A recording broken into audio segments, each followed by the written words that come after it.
Colossenses. Colossenses 3, versículo de número 5, que diz assim: Mortific... Quando Cristo. Vamos de novo. Versículo 5: Mortificai, pois, os vossos membros que estão sobre a terra, a prostituição, a impureza, o apetite desordenado, a vil concupiscência e a avareza, que é a idolatria, pelos quais vem a ira de Deus sobre os filhos da desobediência. Quando o apóstolo Paulo ele traz esse ensino, o que nós temos aqui é mostrar que, todavia, Paulo dá uma instrução para nós de mortificar os nossos membros, os nossos corpos, porque a Bíblia vai falar que o nosso corpo ele é templo do Espírito Santo. E como templo, ele habita em nós, ou seja, nós como templo, nós temos que estar purificados, limpos em obediência e estar sempre preparados para prestar culto, louvor e adoração a Ele. Por isso, Paulo aos Romanos vai falar que nós devemos prestar um culto racional a Deus. Ou seja, nós devemos fazer um culto racional. Mas o que é um culto racional? Um culto racional, ao contrário do que eu já ouvi dizer, que as pessoas falam que é um culto com a mente, com a inteligência, que é impossível.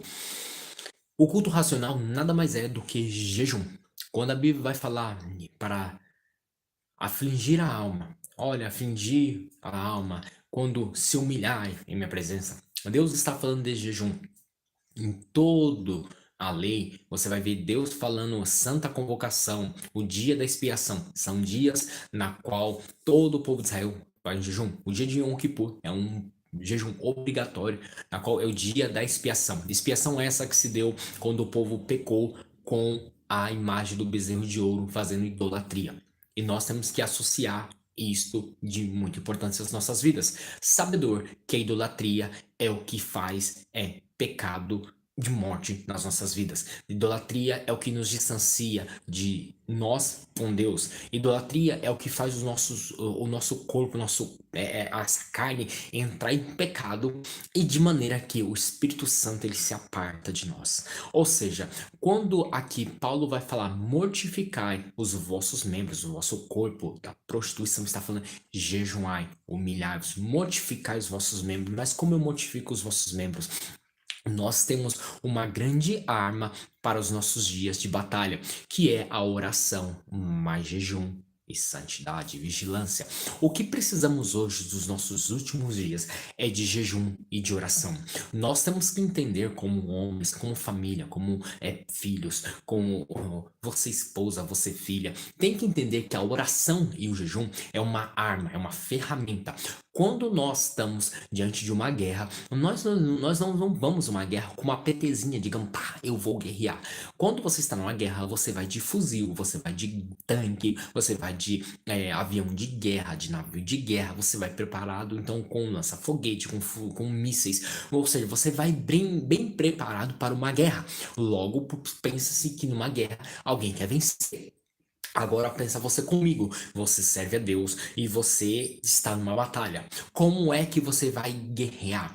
A oração é uma arma poderosa que nós temos. Nós temos esta arma de oração, sendo que é através da oração todo Israel venceu as suas batalhas. Quando Israel se colocou, se humilhou diante de Deus e orou, buscou o Senhor em santidade, Deus deu vitória. O que traz aqui o jejum e oração? O jejum ele traz a humilhação da carne, porque ele anula o desejo, o sentimento, as emoções deste corpo e logo passa a operar o espírito. Passando a operar o espírito, você começa a orar e você tem então sensibilidade em receber de Deus a graça, o poder, a unção para que você possa guerrear e vencer.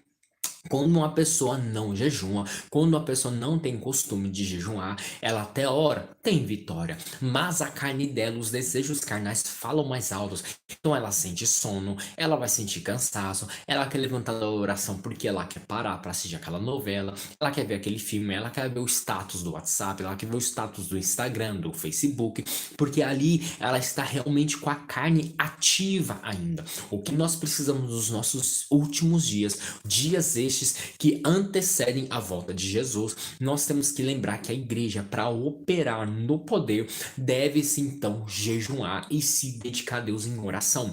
O jejum é a humilhação. O que Deus quer que nós façamos?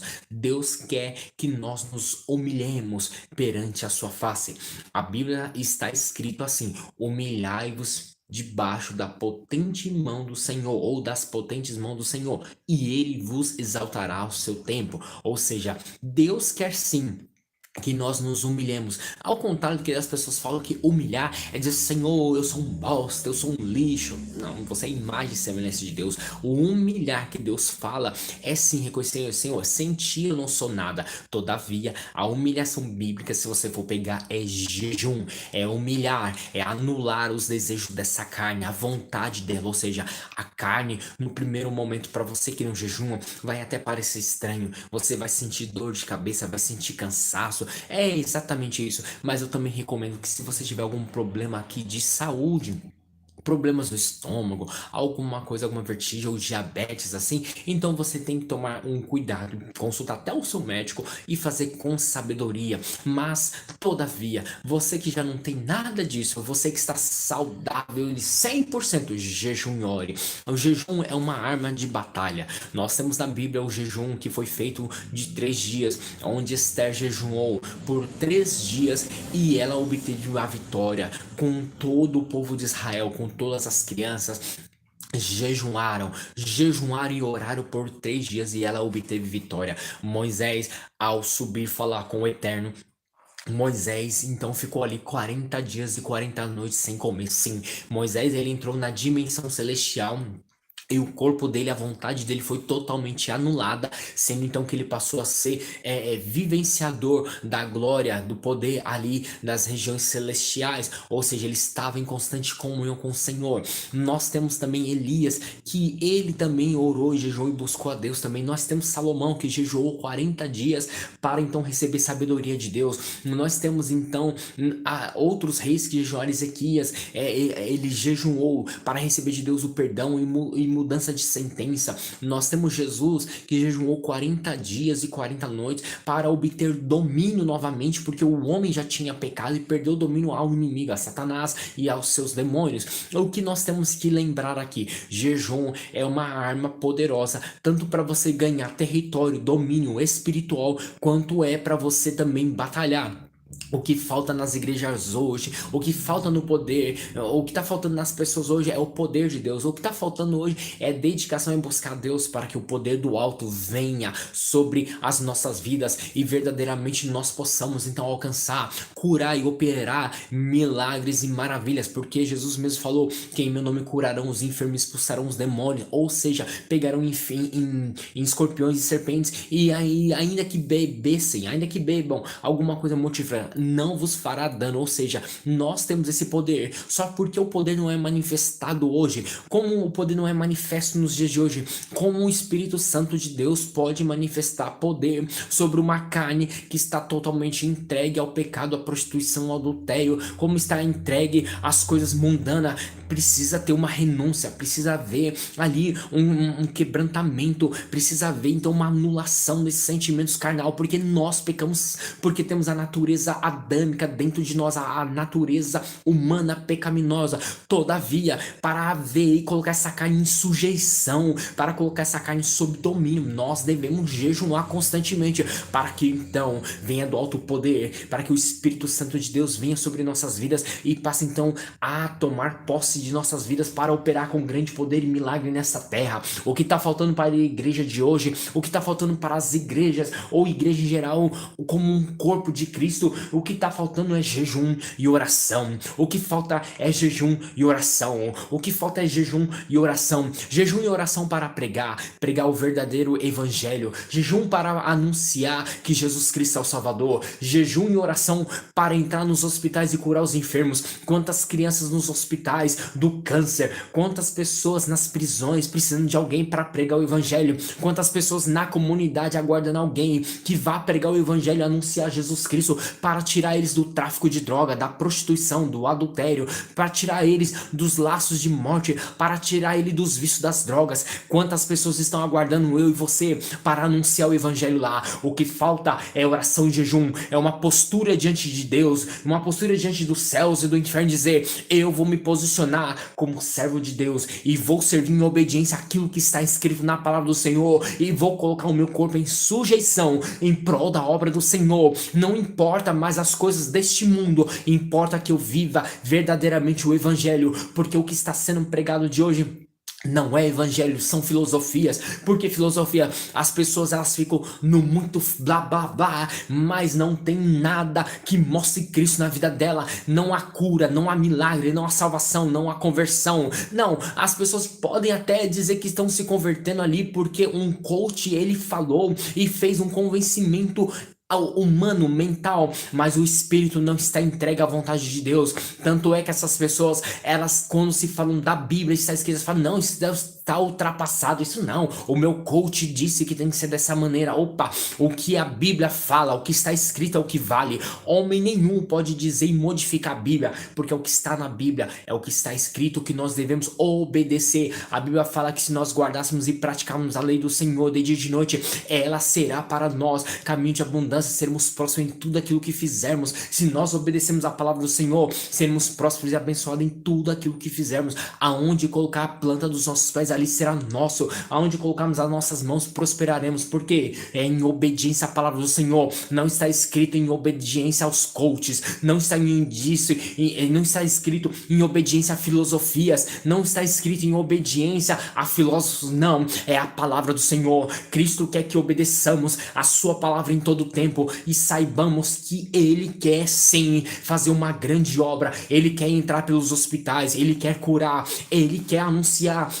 Tanto que nós temos vivido recentemente essas bênçãos de obedecer os milagres do Senhor, de entrar pelos lares e ver Deus curar pessoas cegas, ver Deus abrir as portas para quem não estava trabalhando, ver Deus então ali expulsando os demônios, Deus libertando as vidas, porque em obediência à palavra, é através da obediência da palavra, é através de seguir a palavra que a igreja vai vencer. É a palavra de Deus que garante a vitória. Sem leitura, sem meditação, sem pregação verdadeiramente do evangelho, não haverá salvação. Este mundo continuará tendo igreja, abrindo igreja, fechando igreja, mas não haverá verdadeiramente o poder de Deus, porque Paulo escreve e disse que, olha, o evangelho parece para muitos é loucura, mas para nós é o poder de Deus. Ou seja, se você quer o poder de Deus, você tem que ter a palavra de Deus em sua vida, você precisa viver a palavra de Deus na sua vida. Se Paulo diz que o evangelho, a palavra do Senhor é o poder de Deus, ou seja, através do evangelho nós vamos quebrar as cadeias, nós vamos quebrar então os grilhões, nós vamos quebrar os laços de Satanás, nós vamos quebrar então as prisões. Aonde tiver alguém preso em prostituição, aonde tiver alguém escravo do pecado, no tráfico de droga, ali nas drogas, nós vamos entrar com o evangelho e aquele demônio ele vai ter que sair e as pessoas terão que ser libertas, porque o evangelho ele é o poder de Deus, ele quer transformar a vida das pessoas para transformar. Nós temos que viver verdadeiramente e acreditar e lembrar, Deus ele quer que façamos a vontade dele em todo o tempo. Deus ele quer que pregamos, apregoai as boas novas. Quais são as boas novas? É o evangelho. Qual boa nova é essa? Que outrora estávamos perdidos no mundo, todavia Jesus ele se encarnou nesta carne, em corpo, para que vivêssemos e sentíssemos tudo aquilo que nós sentimos. Ele chorou, ele teve fome, ele dormiu, ele ali foi traído, mas ele venceu tudo isso na cruz. Ele venceu ainda a morte e o inferno, para dizer, olha, nos céus e na terra foi-me dado, olha, todo o poder, e não há outro nome na qual nós devemos professar para sermos salvos. Não há outro nome, ou seja, céu, inferno, demônio e anjos, toda a criatura, todo ser humano, filósofos, cristãos, teólogos, médicos, cientistas, todos, pobre, rico, todos se dobrarão perante Cristo para professar e confessar que Ele é o Salvador, que Ele é o único Deus, que Ele veio para libertar o homem do pecado, pecado esse que todavia, a Bíblia fala que ele está no pecado, ou seja, ele, aquele que comete pecado, está morto, ele morrerá. Aquele Ezequiel também fala que aquela alma que pecar certamente morrerá. Agora vem Cristo e nos resgata do pecado. Ele fala: através do meu sangue há uma nova aliança. Aliança essa que a partir de hoje você tem acesso direto ao coração do Pai, e tudo que perdes em meu nome, crendo, recebereis. Se você crer, o milagre entrará pela sua casa. Se você crer, a cura chegará na sua casa hoje, em nome de Jesus. Se você crer, as portas se abrirão na sua casa, na sua vida a partir de hoje.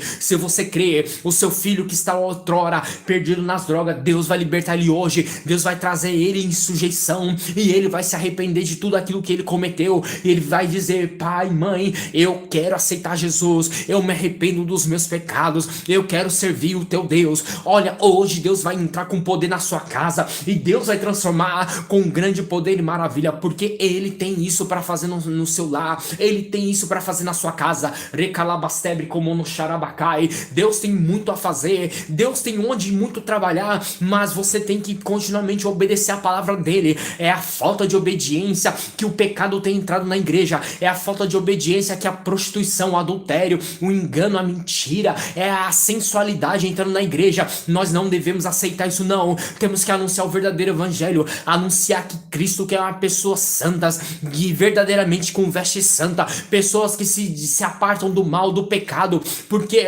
aonde há pecado não há Espírito Santo. E a Bíblia vai falar: olha, ficarão de fora aqueles lá, a sensualidade, a lascívia é sensualidade, ficará de fora a lascívia, o roubo, o ladrão, o pecador, o adúltero, o feiticeiro, ficarão de fora. Para você que quer entrar no reino do céu, saiba, Cristo, Ele é o caminho, a verdade e a vida, ninguém vem ao Pai senão por Ele. Ou seja, você precisa receber Jesus e aceitar Jesus para saber que você já chegará aos céus através de Jesus Cristo. Você precisa entender que você tem que mudar suas vestes, sim. Você não pode vir a Cristo e continuar usando as mesmas vestes do mundo, porque outrora agora você é nascido de Deus, você é nascido em Cristo, nova criatura é. As coisas velhas já passaram e ficaram lá no passado. Agora sigamos para o alvo, que é Cristo. Nós não devemos achar que estamos em Cristo e continuamos nas nossas vestes, nos nossos costumes mundanos. Tem que haver uma transformação. O verdadeiro evangelho, ele transforma. O verdadeiro evangelho, ele muda as vidas. O verdadeiro evangelho,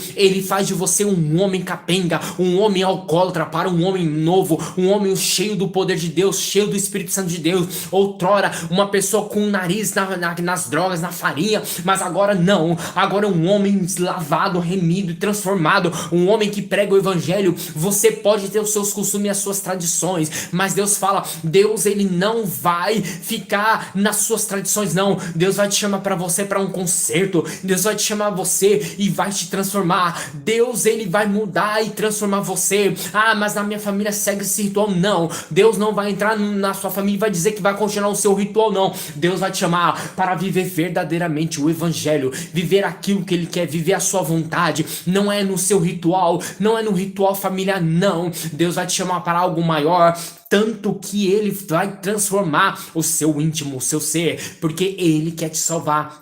Deus, ele tem muito a fazer na sua obra, ele tem muito a trabalhar na sua vida, ele vai te usar, ele vai te abençoar, sim. Por isso que devemos entrar pela obediência da palavra. Obedeça a palavra do Senhor, obedeça, jejum e ore, coloque o seu corpo em sujeição, anule as vontades dessa carne e faça a vontade do Senhor. Não aceite o pecado, não aceite achando que é normal. As pessoas hoje dizem que é normal. Não é normal, não é normal, não é normal. Isso não é normal. A igreja não precisa inovar para trazer almas. Jesus Cristo, ele não inovou nada. Ele pregou a lei, ele pregou a palavra do Senhor.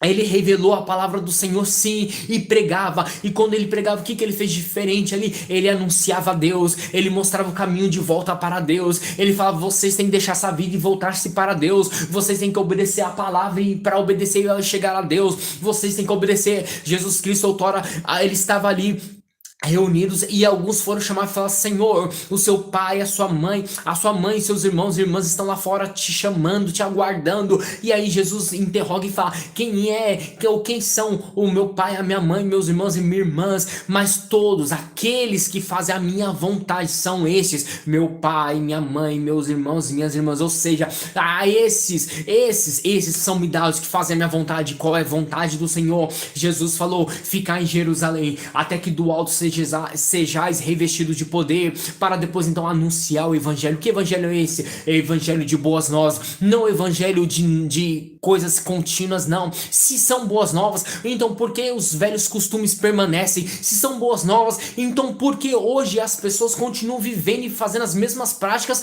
mas estando na casa do Senhor? Elas vão à casa do Senhor, mas depois que acabam aquela reunião, aquele culto, elas vão para casa e continuam nas mesmas práticas. Elas continuam assistindo novela, elas continuam usando as suas roupas de sensualidade, elas continuam achando que elas têm que fazer culto ao corpo, fazendo exuberância, se mostrando, quando na verdade isso não é evangelho. O verdadeiro evangelho é um evangelho de transformação e não de continuação dos seus pecados. Jesus quer sim transformar, e transformação, quando se transforma algo, você não consegue voltar às velhas práticas. Ou seja, a pregação do evangelho tem que ser verdadeiramente.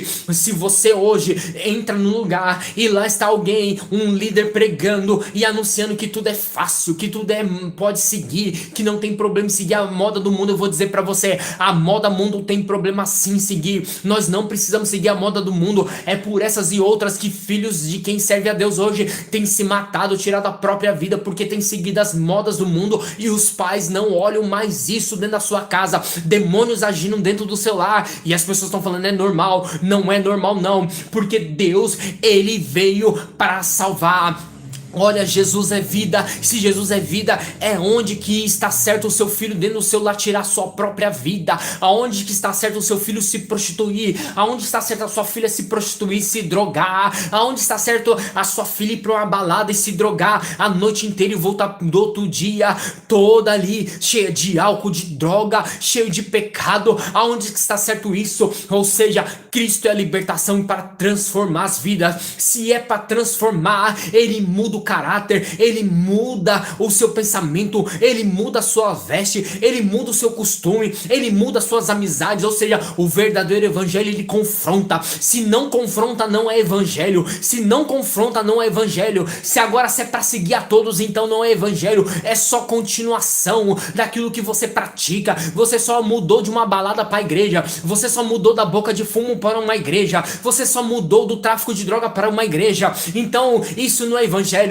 Evangelho é transformação. Outrora você estava de um jeito, agora você está do outro, mas não por filosofia e não por pensamento humano, mas porque verdadeiramente o Espírito Santo veio sobre ti e houve uma mudança real. Você já não tem desejo da prostituição, você já não tem desejo do adultério, você já não tem desejo do tráfico de droga, você já não tem desejo pelas drogas, você já não tem desejo pelas amizades antigas. Não, porque agora dentro de ti habita o Espírito Santo, o maior dos espíritos. Ou seja, uma transformação foi verdadeiramente feita de dentro para fora. Não há mais o desejo de estar fazendo as coisas mundanas, fazendo as coisas do pecado, não, porque agora Cristo passa a ser a sua vida, e verdadeiramente como vida. Agora você quer louvar Ele com hinos, com corinhos, você quer cantar a Ele louvores, você quer dar glórias a Deus, você quer estar com Ele. Agora você já não vai sentar numa roda de bar e ali estar, ali se alegrando com as pessoas do mundo, porque Salmos 1 vai dizer: bem-aventurado o varão